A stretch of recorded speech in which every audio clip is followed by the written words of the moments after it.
Hello my dear students. Currently we are going to discuss about the lesson physical quantities and measurement class 7 ICSE.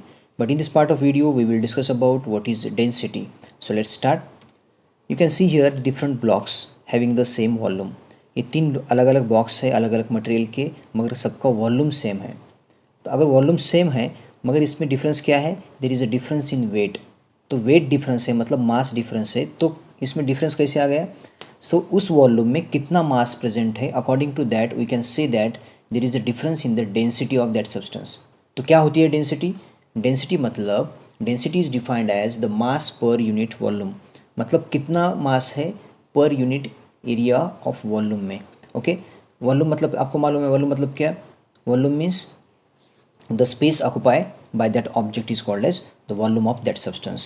Okay, now the density is measured of how tightly packed and how heavily the molecules are in that object. You can see here these are the two different objects. यहाँ पे उसके atoms आप देख रहे हैं tightly packed है मगर यहाँ पे in between the particles there is gap.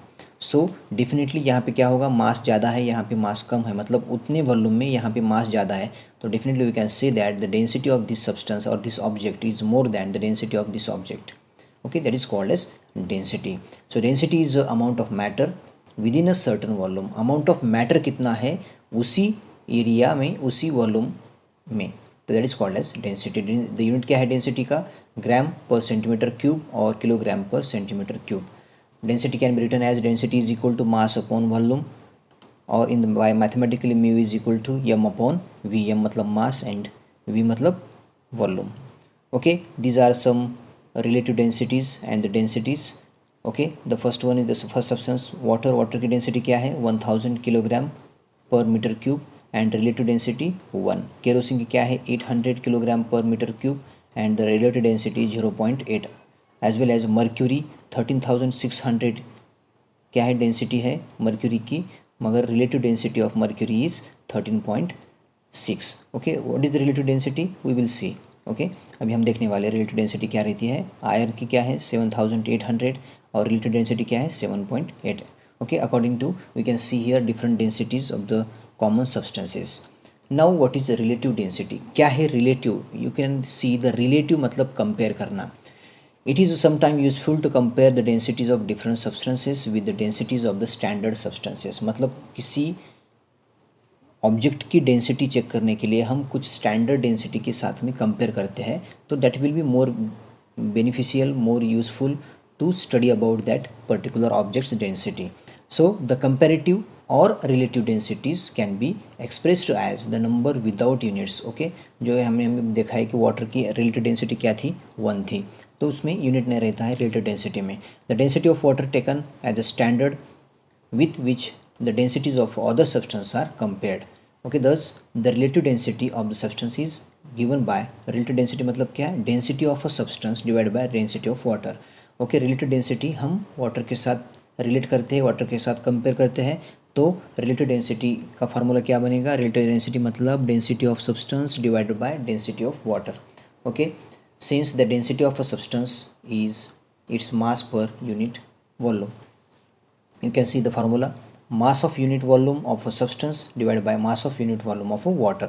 Water क्यों? क्योंकि हम रिलेटिव डेंसिटी किसकी देख रहे हैं? वाटर की देख रही है. तो mass of unit volume of a substance divide by mass of unit volume of water. और we can say that the mass of any volume of a substance divide by mass of same volume of the water. यहाँ पे वो same ही रहेगा क्योंकि ये comparative में relative हम पकड़ रहे हैं. तो रिलेटिव डेंसिटी मतलब कंपैरिजन करना किसके साथ? वाटर की रिलेटिव डेंसिटी के साथ. जो जिस सब्सटेंस का हमें कंपेयर करना है, जिस सब्सटेंस का रिलेटिव डेंसिटी हमें चेक करना है, तो उसको हम कंपेयर करते हैं. तो that is called as relative density. इतना सिंपल है. क्या है रिलेटिव डेंसिटी? रिलेटिव डेंसिटी मतलब the density of a substance which compare with the density of water और simply the relative density of water. But remember some points before going to forward. The relative density of water is, you know that 1. क्या है water की relative density? 1 है. The relative density of number without unit. relative density की जो value रहती है उसमें कुछ यूनिट हम ऐड करते हैं क्या? No, there is no unit in the relative density. The density of a substance expressed in the gram per cc has the same numerical value as its relative density. The substance with relative densities greater than 1 are heavier than water. ऐसा substance जिसकी density greater than 1 are heavier than water, जिसकी density क्या है, relative density एक से ज़्यादा है, एक किसकी है, वाटर की है। अगर एक से ज़्यादा डेंसिटी है तो वाटर से क्या होगा, हेवी होगा। And those with the relative density less than 1, 1 से रिलेटिव डेंसिटी कम है तो क्या होगा, वाटर से लाइटर होगा। मतलब in other word we can easily say that the density of substance is more than water, तो क्या करेगा, वो हेवी है तो वाटर के अंदर वो क्या करेगा, डूब जाएगा, और लाइटर है तो वो क्या करेगा, फ्लोट करेगा। Okay, now floating and sinking.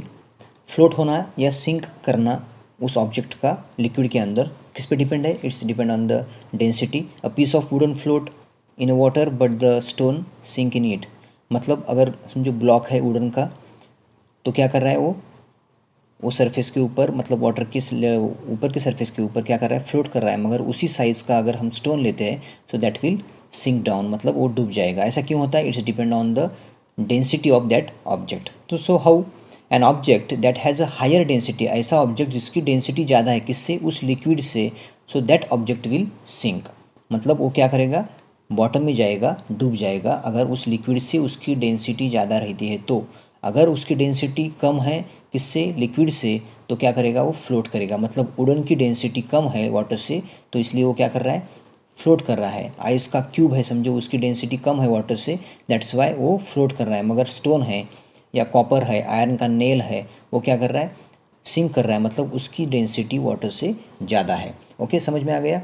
Now you can see different examples. Ice will float on the water but sink in the kerosene. Kerosene के अंदर वो डूब जाता है। क्यों डूब जाता है, क्योंकि आइस की डेंसिटी ज़्यादा है किससे, केरोसिन के लिक्विड से। Iron will sink in the bottom. Iron का टुकड़ा जो है वो वाटर के अंदर क्या करेगा, सिंक करेगा, मगर मर्क्यूरी के ऊपर फ्लोट करेगा क्योंकि मर्क्यूरी की डेंसिटी ज़्यादा है किससे, आयरन नेल से या आयरन के टुकड़े से। That's why iron will float in the mercury. Another example, gold will sink in the mercury. Gold क्या करेगा, मर्क्यूरी के अंदर सिंक करेगा, मतलब मर्क्यूरी से गोल्ड की डेंसिटी ज़्यादा है। But copper will float in the mercury, मगर कॉपर क्या करेगा, सिंक करेगा, क्या नहीं करेगा, मर्क्यूरी में वो फ्लोट करेगा। मतलब कॉपर की डेंसिटी कम है किससे, मर्क्यूरी से। इतना समझ में आएगा। जिसकी डेंसिटी ज़्यादा है वो सिंक करेगा, जिसकी डेंसिटी कम है वो फ्लोट करेगी। Now variation of density. Density का वेरिएशन किससे, according to the temperature. Temperature अगर बढ़ता है या कम होता है तो डेंसिटी में कुछ असर होता है क्या, यस डेफिनेटली होता है। You may have heard about the metals expand in the summer and contract in the winter. Summer में मेटल एक्सट्रैक्ट मतलब एक्सपांड होता है, उसकी साइज़ या वॉल्यूम इंक्रीज होता है, मगर विंटर में वो क्या करता है, कॉन्ट्रैक्ट होता है। ऐसे हम सुनते हैं, yes definitely this is correct. So same we can be apply, this is true not only for the metals but all the substances, that is solid liquid and gases, सब के सब क्या होते हैं, विंटर में कॉन्ट्रैक्ट होते हैं और समर में एक्सपांड होते हैं। मतलब समर में टेम्परेचर इंक्रीज होता है तो क्या करेंगे, वो एक्सपांड होंगे, और विंटर में कॉन्ट्रैक्ट होंगे। So in general volume of the surface increases, मतलब सब्सटेंस का अगर वॉल्यूम इंक्रीजेस हो रहा है then it raise in the temperature. अगर टेम्परेचर बढ़ने से क्या हो रहा है, उसका वॉल्यूम अगर इंक्रीज हो रहा है तो डेफिनेटली क्या हो रहा है, इंक्रीज हो रहा है, मतलब उसका वॉल्यूम इंक्रीज हो रहा है। मास तो उतना ही है और डिक्रीज हो रहा है उसका वॉल्यूम कब, टेम्परेचर गिरने से। तो उसमें टेम्परेचर का, ड्यू टू द टेम्परेचर उसका वॉल्यूम इंक्रीज हो रहा है और डिक्रीज हो रहा है, मतलब उसका मास उतना ही है, तो डेफिनेटली उसका क्या होगा, डेंसिटी में असर जाएगा, डेंसिटी कम या ज़्यादा होगी। So this process is called as thermal expansion और थर्मल कॉन्ट्रैक्शन। ये एक्सपांशन और कॉन्ट्रैक्शन क्यों हो रहा है, थर्मल की वजह से, मतलब टेम्परेचर की वजह से हो रहा है, इसलिए उसको कहते हैं थर्मल एक्सपांशन और थर्मल कॉन्ट्रैक्शन कहते हैं। And the thermal changes in volume are maximum in gases, gases में सबसे ज़्यादा होता है और उससे थोड़ा कम लिक्विड में और लीस्ट इन सॉलिड में होता है। Thank you my dear students.